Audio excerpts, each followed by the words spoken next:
आपका डेफ देखता हूँ तो मुझे आपके डेफ में ईमानदारी की कमी दिखाई देती है।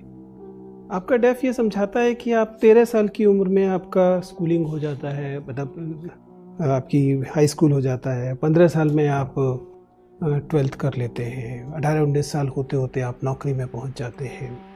आप बिल्कुल जीनियस लोग ऐसा कर सकते हैं, लेकिन सामान्यतः जब ऐसी अंक दिखाई देते हैं तो लगता है कि आप ईमानदार सूचनाएं नहीं दे रहे हैं। आपकी वास्तविक जन्मतिथि क्या है?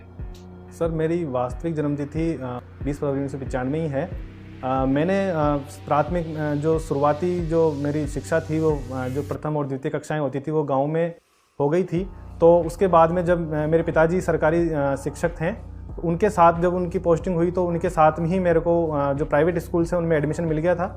क्योंकि परिवार में शिक्षा का एक अच्छा माहौल था तो जो काफ़ी चीज़ें थी उस समय जो मैं घर पे ही सीख लेता था। पापा जी जो पिताजी हैं वो घर पे पढ़ाया भी करते थे, उनके साथ बैठ के पढ़ लेता था।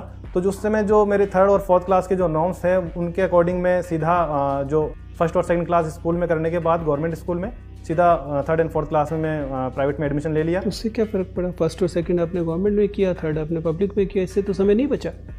सर फिर आप ये 2 साल कहाँ से लाए थे? सर ऐसा नहीं है, जो जैसे अभी वर्तमान में जो उस समय जो प्राइवेट स्कूल्स का जो था कि पहले LKG पढ़ना था फिर UKG पढ़ना, तो उसमें करीब 2 या 3 वर्ष जो हैं वो आपने 10 साल की शिक्षा 8 साल में कैसे पूरी की? मेरा सीधा सवाल है और आप उसे बिना मतलब घुमा रहे हैं। जो 4th क्लास वो मैंने नहीं पढ़ी, 4th क्लास में सीधे 5th क्लास में जंप किया है, 3rd क्लास से सीधे जो मेरे इसी बेईमानी की बात मैं कर रहा हूँ। आपके पिता शिक्षक हैं इसलिए वो प्रभाव डालकर आपको आगे क्लासों में ले गए।